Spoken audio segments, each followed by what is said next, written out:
안녕하세요. 반갑습니다.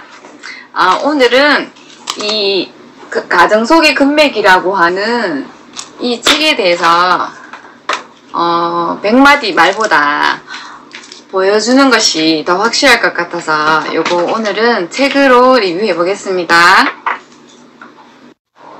네, 부자아빠 가난아빠 2에서 이런 말을 하거든요. 부자가 더 부자가 되고 가난한 사람이 더 가난해지고 중산층이 빚에 억눌리는 이유 중 하나는 돈이라는 이 문제, 즉 경제에 대한 지식, 그죠? 금융 IQ를 돈이라는 문제를 학교가 아닌 가정에서 가르치기 때문이다. 사람들은 대부분 부모로부터 돈에 대한 문제를 배운다. 실제로 그렇죠, 그죠? 그렇다면 가난한 부모들은 돈에 대해 무엇을 가르칠 수 있을까? 그들은 이렇게 말할 뿐이다. 열심히 공부해서 좋은 대학 가거라. 이런 집의 자녀는 우수한 성적으로 졸업하고도 가난한 사람의 재정계획과 사고방식을 갖게 될 수 있다. 배움은 아이가 어렸을 때 이루어진다 했거든요.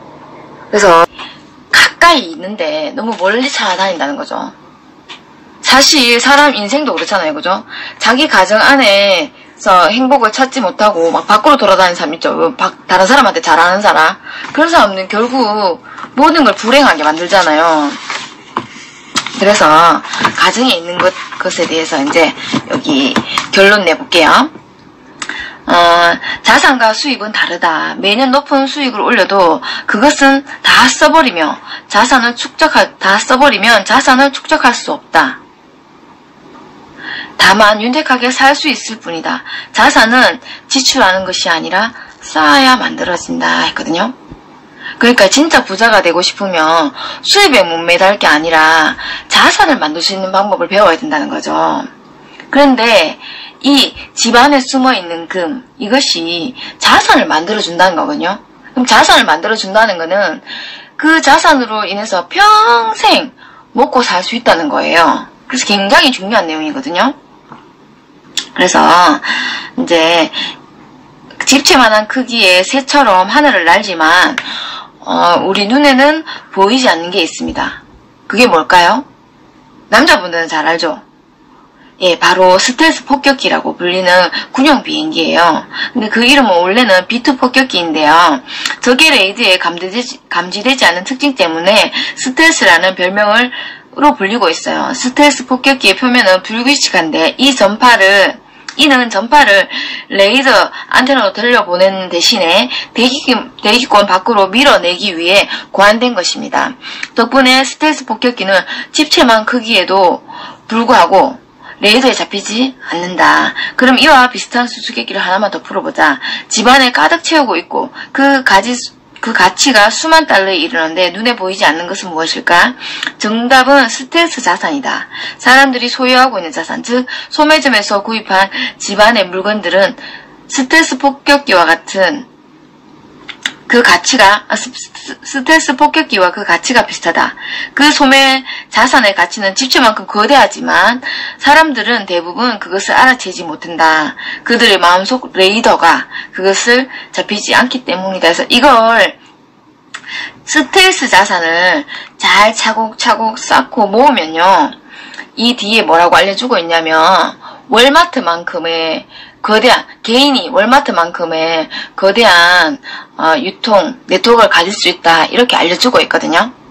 근데 이 월마트의 처음 창업자가 지금은 죽고 없어요. 그래서 자녀 넷하고 와이프에게 그러니까 5분의 1로 자산이 쪼개진 거죠. 그렇다고 해도 10손가락 안에 이 책을 쓸 당시에는 10손가락 안에 든대요. 그러면 만약에 창업자가 살아있어서 n분의 1로 안 쪼개졌더라면 빌 게이츠 당시에 이제 미국에서 가장 많은 자산을 갖고 있었던 사람이 빌 게이츠인데 빌 게이츠의 2배가 된다고 하거든요. 그러니까 이 생필품의 가능성이 엄청나죠, 그죠? 자, 그래서 이제 읽어드릴게요. 마음속의 레이더를 개선하고 불을 정진하라. 명예의 전당에 오른 야구선수 요기베라는 언뜻 시시해 보이는 말을 자주 했다. 한 번은 그가 주위에서 보는 것만으로도 많은 것을 볼 수 있다라고 말했다. 아이러니하게도 요기베라의 말은 맞다.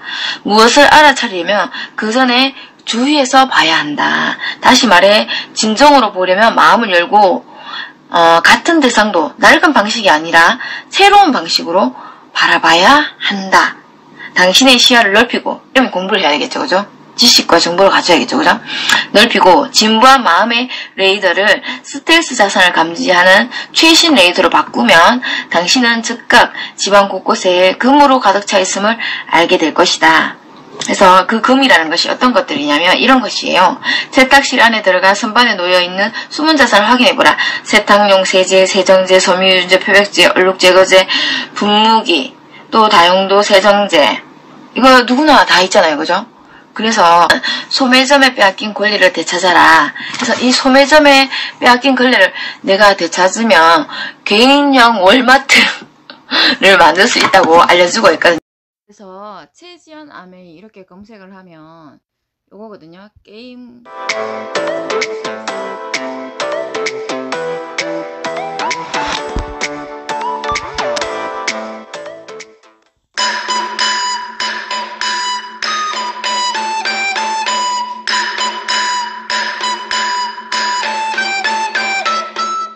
안녕하세요. 최지연입니다. 옛날 이야기인데요. 가정 속의 금맥이라는, 마르지 않는 금맥이라는 책을 읽어보셨습니까? 이 책을 보시면요, 이런 얘기가 나오죠. 옛날 미국에서 금광이 발견됐을 때 많은 사람들이 금광으로 몰려들기 시작했었다. 실제 모습이 이렇대요. 네, 실제로 다 금만 캐면 큰 부자가 되기 때문에 모두가 다 금을 캐기 위해 몰려들었던 그때 사진이에요. 이렇게 해서 금을 다 캐서 모든 사람들이 부자가 되었을까요? 네, 그렇진 않대요. 금을 캐다가 한 번만 더 캐면 금이 나올 수도 있는데 그 한 번을 안 캐서 그냥 포기한 사람들은 집으로 그냥 돌아갔겠지만 또 부자가 된 사람도 많겠죠. 하지만 100%의 확률로 부자가 된 사람들이 있대요. 누구일까요? 그 금광 앞에서 치약 팔고 비누 팔고 퐁퐁 팔고 이렇게 생필품을 팔던 사람들은 모두가 다 부자가 되었다라는 이야기입니다. 그래서요. 앞으로 넘겨볼게요. 이해되시죠? 그런데 이 책의 주제는 뭐냐? 그런 금맥이, 그런 금광이 어디에 있다고요? 여러분의 집에 있다고요. 여러분의 집안에 이 마르지 않는 금광이 있는데 왜 사람들은 돈 되는 거 없어? 어떤 주식이 돈이 돼? 계속 바깥에서 돈을 찾고 있는데 이 사람들아, 너네 집에 금맥이 있어. 치약 맨날 떨어지지? 퐁퐁 맨날 떨어지지? 맨날 떨어지는 그것이 바로 금광이고 금맥이다 라는 이야기를 하는 책이에요. 옛날 이야기 책입니다. 다들 알고 계신 책이죠. 저는 아무리 들어도 옛날 이야기는 사실 정말 맞는 이야기잖아요. 그래서 정말 맞다라는 생각이 들어요. 그래서 제가 또 옛날 영상 중에 좋아하는 영상이에요. 이거 뭔가요? 이렇게 우리가 삶을 살아가고 있습니다. 치약 쓰고 퐁퐁 쓰고 커피 마시고 빨대 깔고 이렇게 살다 보면 어느 순간 떨어지는 날이 왔어요. 떨어지면 시키겠죠. Don't let running out ruin your rhythm. 그래서 Introducing the 이 Amazon 회사, Dash. 아마존이라는 회사는 버튼을 만들어서요. 그 버튼을 떨어진 물건마다 달려 있어요. 누르면 제품이 오는 거예요. 그러면 떨어지면 또 오고 떨어지면 또 오고 떨어지면 또 오니까 이 회사가 돈을 벌겠죠. 그게 금광인 거죠. 지금은 현재 이 아마존이라는 회사가 어디까지 변화되었냐면 상품을 우리나라 골라 모습입니다. 들고 나오기만 하면 자동 결제되는 무인 점포가 국내에도 등장했습니다. 인공지능 CCTV와 센서를 이용해서 바코드 찍는 번거로운 계산 과정을 생략한다고 합니다. 전연남 기자가 다녀왔습니다. 편의점이지만 직원도 계산대도 보이지 않습니다. 자동결제 무인 매장인데 매장 입구에서 사용자 인증 후 QR코드를 발급받기만 하면 결제 과정은 생략됩니다. QR코드를 찍고 매장 안으로 들어왔는데요. 이렇게 물건을 들고 문 밖으로 나가기만 하면 결제가 완료됩니다. 천장에 달린 인공지능 이제는 이렇게 필요한 제품을 그냥 들고만 나가도 결제가 되는 그런 시스템으로 세상이 바뀌어가고 있습니다. 이것이 그냥 우리의 삶이고 누구도 피할 수 없는 삶이죠. 사진에 보시는 것처럼 모두 다 아메이 제품이에요. 제가 17년 제 삶을 말씀드린다고 아까 처음에 시작할 때 말씀드렸죠. 이것이 제가 살고 있는 삶이에요. 그냥 치약 쓰고 비누 쓰고 퐁퐁 쓰는 것을 아메이로 바꿔 썼더니 저희 집에 금광이 있는 거예요. 그래서 제 삶이 나아졌다라는 이야기가 오늘의 이야기 끝입니다. 자, 그러면 한번 내가 이 일에 푹 들어가 보자. 그래서 가짜면 5년 하고 그만두고 진짜면 정말 평생 이 일을 하면 되지 않을까? 정말 이런 생각을 하고 제가 마음에 사인을 했던 것 같아요. 근데 여러분 지금 12년 동안 하고 있고 앞으로 계속 할 거고 그리고 저는 이 아메이보다 가치 있고 행복한 일은 지금까지도 찾아보지 못했던 것 같아요. 그래서 정말 이 선택을 너무 잘했다는 생각이 들고요. 여러분 아메이 수입은요 배가의 수입이기 때문에 그런 큰 연금을 만들 수 있는 거예요. 하루에 100원을 입금해주고 그 다음날 200원으로 그 다음날 400원으로 2배씩 입금을 해줘요. 그러면 여러분 30일이 되면요 얼마인지 아세요? 이게 얼마예요? 536억이에요, 여러분. 100원으로 시작된 게 30번 배가로 늘어나니까 30번만 늘어나도 536억이 됩니다, 여러분. 엄청나지 않나요? 네, 25일만 돼도요, 여러분, 이게 10억이 넘어가요. 이렇게 배가의 수입은 엄청난 효과를 가지고 오거든요. 근데 이 아메이 수입이 배가의 수입이더라고요. 그래서 처음에는 3% 20만 원을 쓰고 3% 만원 캐시백을 받고 그리고 계속 나는 20만 원을 쓰고 어느 날 9% 12% 15% 해서 30만 원 40만 원 50만 원 이렇게 들어오더라고요. 남편은 회사를 다니고 있었고 저는 아이를 키우면서 이렇게 생필품을 쓰면서 계속 소비자들을 한 명씩 많이 만들지 못했어요. 저도 사람이 없었고 말도 잘 못했기 때문에 많이 만들지 못했지만 멈춰있지 않았기 때문에 하루하루 앞으로 나가려고 했더니 이렇게 수입이 조금씩 늘어나더라고요. 너무너무 신기하고 재미있었던 것 같아요. 그러다가 어느 날 정말 천만의 매출이 되면서 제가 학원에서 아이들 가르칠 때의 월급만큼의 수입이 들어오더라고요. 그래서 이 수입이 평생 안정적으로만 나와도 너무 좋겠다. 이렇게 생각해서 제가 시간을 더 투자하기 시작했고 어느 날 정말 한 3,800만 원 정도의 연봉이 들어오더라고요. 그때부터는 진짜 직장을 다니는 그런 성실함으로 매일매일 더 열심히 이 사업을 했던 것 같아요. 저는 그때 아메이에 감을 잡았고요. 파운더스 PT가 되고 나서 제가 에메랄드와 다이아몬드를 바로 성취했던 것 같아요. 여러분, 이 일은 소비자로 시작해서 성공자가 되는 일이에요. 그래서 처음에는 너무 낯설고 어려울 수 있어요. 그게 당연한 거죠. 그런데 어느 날 이 사업을 이해하기 시작하고 이 사업을 어떻게 해야 되는지를 내가 감을 잡기 시작하면 이 사업은 너무너무 쉬워지더라는 거죠. 내가 사업자로 바뀌는 순간 이 사업은 너무 쉬워지더라고요. 자, 저는 이렇게 처음 사업을 시작해서 PT라는 구간까지가 2년이 걸렸고요. PT에서 파운더스 PT라는 구간까지 1년이 걸렸고 파운더스 PT에서 에메랄드 다이아몬드 가는 구간이 1년 10개월 걸렸습니다. 이것만 봐도 아메이가 처음엔 어렵지만 나중에 너무 쉬워진다는 걸 여러분 알게 되실 거예요. PT와 파운더스 PT 가는 구간까지는 소비자 마인드에서 여러분 사업자 마인드로 바뀌는 구간이었고요. 파운더스 PT에서 에메랄드 도전할 때 저는 사업자 마인드로 완전히 바뀌었던 것 같아요. 그리고 나니까 바로 다이아몬드, 파운더스 다이아몬드, 수석 다이아몬드, 파운더 수석 다이아몬드까지 오면서 제 삶이 완전히 바뀌었습니다.